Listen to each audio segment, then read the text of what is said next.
I, 26-year-old female, moved to a different province after I got the job of my dreams. And because I was just starting out, I had to stay with my relatives. A few months later, I was stable enough to get my own place in a nice, almost overpriced neighborhood. But I didn't mind it because I could afford to live there if I was living alone. 2 months after I moved in, a friend of mine, female 30, from back home, the province I was previously living in, asked if I could accommodate her for a few months while she looks for a job. I didn't mind that. She's fun and we know each other from university. She was lucky enough to get a job within the first week of her arrival. Yes, it wasn't anything fancy, but she made money. NB, I have never asked her to contribute anything towards rent, and I was cool with it. Fast forward to 4 months later, things are going well for me, and I decided to gift myself with my first car for my birthday. I had just gotten my driver's license, so I was fairly new to driving. To get used to it, I used to take her to the doctor if she didn't feel like going to work and wanted to get a doctor's note, or when she was actually sick, without asking her to contribute or pay for petrol. About a month later, I got used to driving, and the excitement of driving everywhere was gone when the price of petrol and car maintenance started kicking in. This one time, she asked if I could take her to the doctor because she had stomach pains and wasn't feeling like going to work. I told her I can't because I don't have enough petrol. She got angry, but didn't say anything to me. The following week, I decided to use her laptop to do some work while she was working the night shift, since mine was starting to act up. I didn't realize that she had WhatsApp connected to her laptop, and when I opened it, it connected to the Wi-Fi and messages started to pop up. Your friend is selfish. I didn't want to pay attention to it until another one popped up with my name on it. XYZ is selfish. Why would she not take you to the doctor when you are sick? Seeing that they were talking about me, I decided to open the messages and read all of them. What I found shocked me. She was talking to her other friend, whom I don't know, and telling them about every single thing I do around the house, where I go, and how I behave when I am with my other friends. She even shared the secrets I tell her and complained about my other friends, saying we throw money at everything, and that I barely help her with anything she needs unless it benefits me. The next morning, I asked her about it and she said sorry. She was just venting about me. I asked her to move out because I am clearly not helping her enough by letting her live in my house rent-free and eating my food and using my electricity. She started crying, saying she has nowhere to go. I didn't care. That same weekend, she packed her stuff and left. I don't know where she lives or who she lives with. She recently texted me saying she wants us to sort things out. I said no, things will never be the same again. Am I the jerk for breaking the friendship off and unfollowing her on all my social media and not willing to sit down and talk with her? Edit. She only got a laptop 2 months after she moved in with me. Before that, she was using mine and didn't mind me using hers when she got it, which I barely did. I would take her everywhere she wanted with my car, including work sometimes, not only to the doctor. Now, for a few comments before the update. Comment 1. Not the idiot. She was taking advantage of you. When you said you needed petrol, she should have at least offered to give you money towards it. Let her mooch off someone else. It will sting for a while, losing a friendship. However, once the trust is broken, it will never be the same again. Comment 2. Not the idiot. Not sure why you are calling her a friend. She is not, and probably never was, really your friend. She was taking advantage of you and you were allowing it. A friend does not treat another friend this way. Now, for the update. Hey Reddit, it's been 3 months since I last posted about my friend who I caught bad-mouthing me behind my back. A lot has happened since then, and I think it's time for an update. After she moved out, things were pretty quiet for a while. I focused on my work and enjoyed having my space back. I didn't hear from her, and I was okay with that. But then, out of the blue, she started showing up at places I frequented. It was like she was tracking my movements, which was creepy because I never told her my schedule. One day, I was at the grocery store, and there she was, in the same aisle. She tried to strike up a conversation, but I kept it short. I didn't want to cause a scene, but I was firm in letting her know that I wasn't interested in talking. She looked hurt, but I remembered the betrayal and stuck to my guns. A few weeks later, I bumped into a mutual friend from university, the one who had introduced us. She was surprised to see me and mentioned she'd heard about the falling out. Apparently, my ex-friend had been telling people a twisted version of the story, making it seem like I was the bad guy for kicking her out. It was frustrating to hear, but I set the record straight with our mutual friend, who seemed to understand my side of things. Then came the jaw-dropping moment. I was at a work event, and guess who shows up as a plus one? Yep, my ex-friend. She was on the arm of a guy from my office who I'd spoken to maybe twice. The look on her face when she saw me was priceless. She clearly hadn't expected me to be there. I kept my cool, but inside I was fuming. How dare she infiltrate my work life after everything that had happened? The confrontation was inevitable. She cornered me when I was alone, apologizing profusely and trying to explain herself. She said she was in a bad place when she said those things, and that she missed our friendship. I listened, but it was hard to believe her sincerity when she had gone to such lengths to be a part of my life again. I thought back to the times we'd shared before all this happened. We had supported each other through university, celebrated graduations, and even helped each other through breakups. It was hard to reconcile those memories with the person she had become. Despite the history, I couldn't shake off the feeling of betrayal. I told her that while I appreciated the apology, I couldn't just forget what she did. Trust was broken, and it wasn't something that could be easily repaired. The surprises didn't stop there. A couple of weeks later, I found out she had gotten a job at a company that was a direct competitor to mine. It was a shock, but it also made sense. She had always been ambitious, and I guess she saw this as an opportunity to start fresh. I couldn't help but wonder if she was still keeping tabs on me, though. As for me, I've been doing well at work. My boss has been impressed with my performance, and I'm up for a promotion. It's a bittersweet feeling because I know that if things had been different, I would have been sharing this news with her. Just last week, I saw her again. This time it was at a coffee shop. She was alone, and our eyes met. There was a moment where it seemed like she might come over, but she didn't. She just gave me a small, sad smile and left. I won't lie, it hurt. Despite everything, a part of me still misses her. But I know that some things can't go back to the way they were. I've learned that it's okay to outgrow people, and that sometimes you have to let go for the sake of your own well-being. My ex-wife goes nuclear when she learns my younger GF is pregnant and threatens court, but the paternity test shocks everyone. So I am 36 years old, and my ex-wife is also 36 years old. We have 3 kids together, a 12-year-old girl, a 6-year-old girl, and a 4-year-old boy. We got divorced because she cheated on me. We have been divorced for 3 years now. She cheated before our 4-year-old was born, but he is my child. I don't pay child support, so I get my kids every 2 weeks. The kids stay with me for 2 weeks, then go to their mom for 2 weeks. The girl I've been having a casual relationship with is 25 years old. We aren't serious, so people don't really know about it. She knows I have kids and I'm divorced, but other than that, she knows nothing else. We have been seeing each other for 5 months now, and we have been very careful with protection.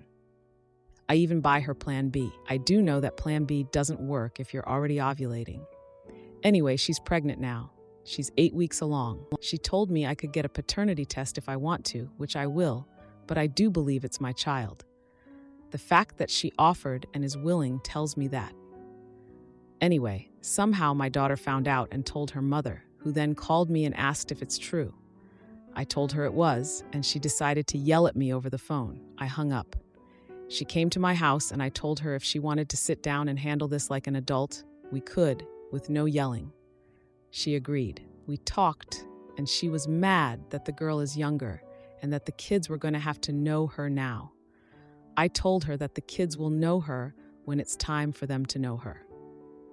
As for her being younger, she slept with an intern. She got mad and yelled at me some more, and she said she's going to take me to court. Her friends have been saying that I shouldn't be with a younger woman, and mine are saying that they don't care as long as I'm happy. Anyway, am I the a hole for being with this younger woman? Edit. We are not 11 years younger than each other. We are only 10. My birthday is January 12th. I am very excited about this baby. Edit 2. Just to clarify, she found me at a bar. Well, it's not exactly a bar, but a restaurant with a bar. Most people go there to drink. And before her, I was in a shortish relationship with someone who was 34, so I don't specifically look for younger people. I usually look for people my age, or a little older or younger. She is the first person I've been with since I've gotten divorced who is that much younger. I also asked her if she wanted a baby on a living. She said no. I've asked her if she was sure because I would pay for it if she wanted it. But again, she said no. She wants this baby and is excited for it. Also, she tends to date older men in general. She says guys her age are immature and play too much Corey, so I did not pry on this woman. Edit 3. I do plan on getting a vasectomy sometime this year. I'm done having kids after this one. I have 3 biological kids and 1 that isn't, so I know I'm done after this one. Edit 4. Please don't ask me to get you pregnant. I do not want those messages. Please and thank you. Also, my 12-year-old isn't my biological child. Now for a few comments before the update. Comment 1. Take you to court over what? Moving on? Your birth control failing? Dating a younger woman? I'd love to see her lawyer's face when she brings it up to them. Really. Not the idiot at all. Take care when speaking with your children about what it all means, how it will affect their lives, etc. Good luck in figuring it all out. You've got this. Comment 2. Not the idiot, but you are kind of dumb. Your wife is a hypocrite, and you owe her no explanation. With that out of the way, you're old enough to know better. Now, for the update. Hey everyone, thanks for all the support on my last post. It's been a chaotic 3 months since then, and a lot has happened. First off, the paternity test came back, and as expected, the baby is mine. My girlfriend and I were relieved to have that confirmation, but that's where the relief ended. Things have been tense, to say the least. Remember how my ex-wife was furious about the age difference between my girlfriend and me? Well, she took that anger to a new level. She actually went through with taking me to court, trying to get full custody of our kids. Her argument was that my new situation would be harmful to them. It was a stressful time, but in the end, the court decided not to change our custody arrangement. I was grateful, but the damage to my relationship with my ex was done. Now let's talk about my girlfriend. She's been struggling with the pregnancy. Morning sickness hit her hard, and she's been feeling isolated because we've kept our relationship pretty quiet. I've been doing my best to support her, but it's been tough with everything else going on. The heartbreak came out of nowhere. One evening, I was at her place, and she was unusually quiet. I asked her what was wrong, and she broke down. She confessed that she had been feeling overwhelmed and unsure if she could handle being a mom, especially with the drama involving my ex. She felt like she was in over her head with a man who already had a complicated family situation. I tried to reassure her, but then she dropped a bombshell. She had been in contact with her ex-boyfriend, someone she had dated before me. He had always wanted to get back together with her, and in her vulnerable state, she had started to consider it. She told me that he was willing to raise the baby as his own and give her the stability she craved. I was stunned. I couldn't believe that she would think about going back to her ex and letting him raise my child. We argued, and in the heat of the moment, she admitted that she still had feelings for him. That was the jaw-dropping moment for me. I felt like my world was falling apart. Despite the shock, I knew I had to stay calm for the sake of our unborn child. We decided to take a break from each other to figure things out. It was the hardest decision I've ever made, but I needed to give her space to think about what she really wanted. In the meantime, my kids have been picking up on the tension. My 12-year-old, who isn't biologically mine, but whom I love as my own, asked me if I was going to be okay. It broke my heart to see her worry about me. I reassured her that no matter what, I would always be there for her and her siblings. The confrontation with my ex-wife didn't help matters. She found out about my girlfriend's doubts and used it to fuel her argument that I was an unfit parent. She even tried to turn my kids against me, telling them that I was replacing their mom with a younger woman who didn't want them. It was a low blow, and it took a lot of conversations and ice cream trips to reassure my kids that they were my top priority. As for my girlfriend, we're still on a break. She's been seeing her ex more often, and I've been preparing myself for the possibility that she might choose him. It's a strange feeling, knowing that another man might raise my child, but I've come to realize that I can't control her decisions. I can only control how I respond and how I support my kids through this. The situation with my ex-wife has calmed down a bit. She's still bitter, but she's stopped trying to turn the kids against me. I think she's realized that it's not fair to them. We've had a few civil conversations about the kids' schedules and activities, which is a step in the right direction. My ex-stepdaughter goes nuclear over my new baby and will, but she's in for a reality check when I set boundaries. My ex-stepdaughter Carla is 27 years old, and her mom Vanessa and I divorced 2 years ago after a 23-year marriage. It was a painful divorce because after Vanessa and I entered our mid-40s, it felt like I always fulfilled my obligation to fulfill her emotionally and financially. However, Vanessa turned a blind eye to the fact that I was being neglected romantically and, yes, sexually. I finally filed for divorce. Vanessa accused me of cheating, and it was difficult to now speak with Carla as more like acquaintances or friends rather than as somebody who I will see at dinner later tonight.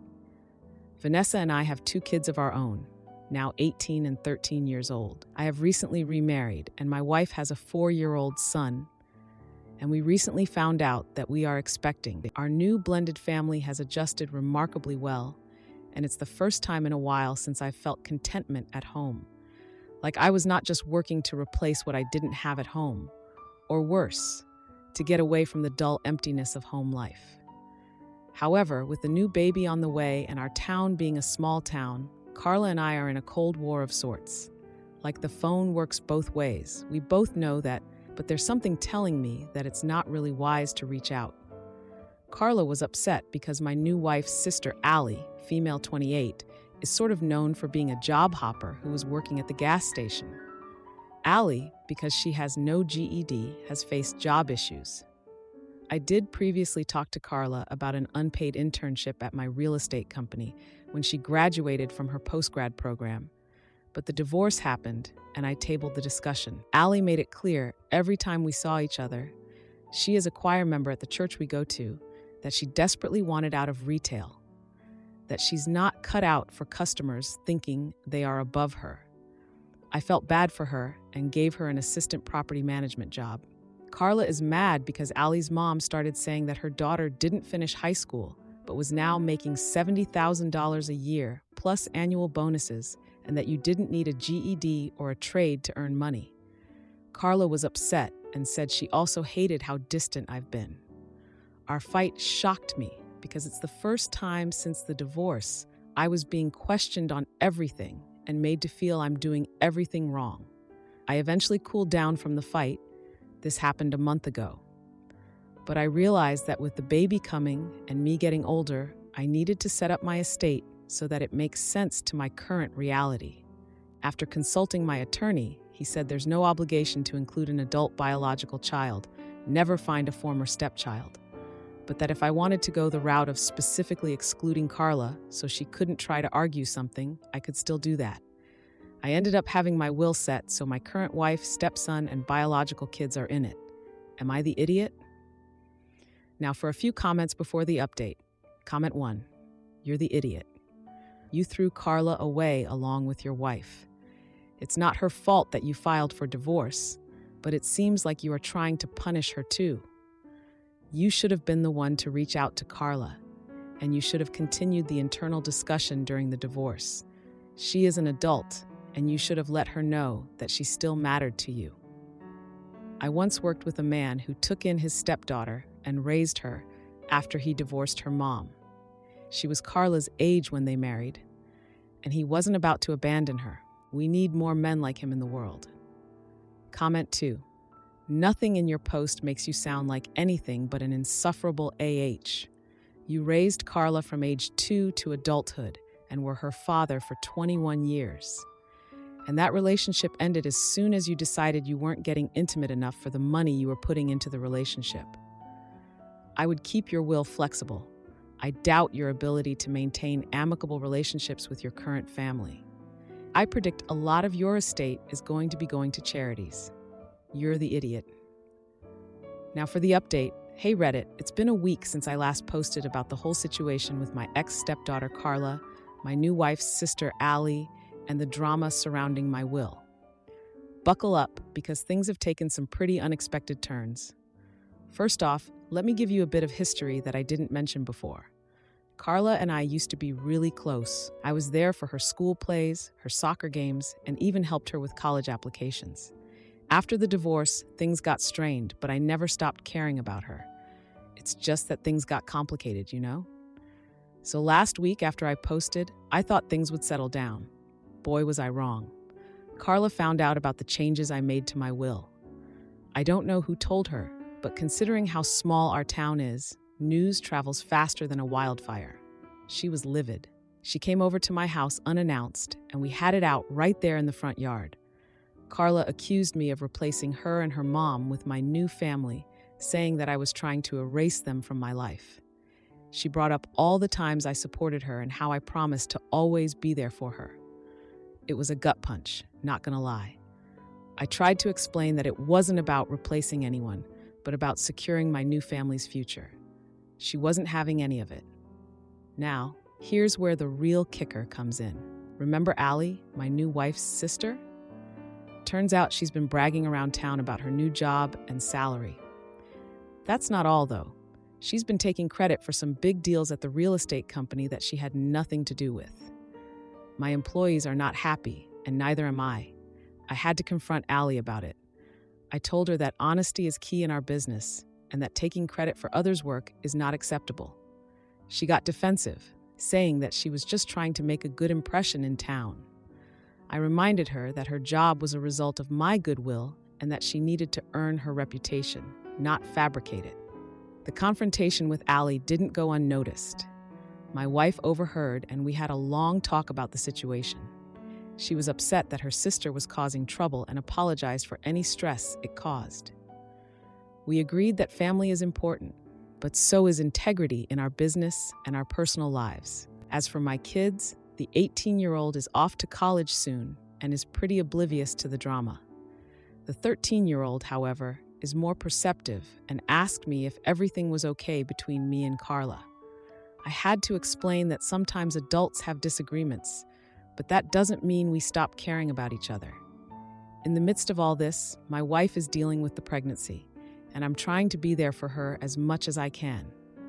It's a lot to juggle, but we're managing. So, to wrap up this crazy week, Carla and I are still not on speaking terms. I've reached out, but she's not ready to talk. I'm giving her space, but hope we can mend things eventually.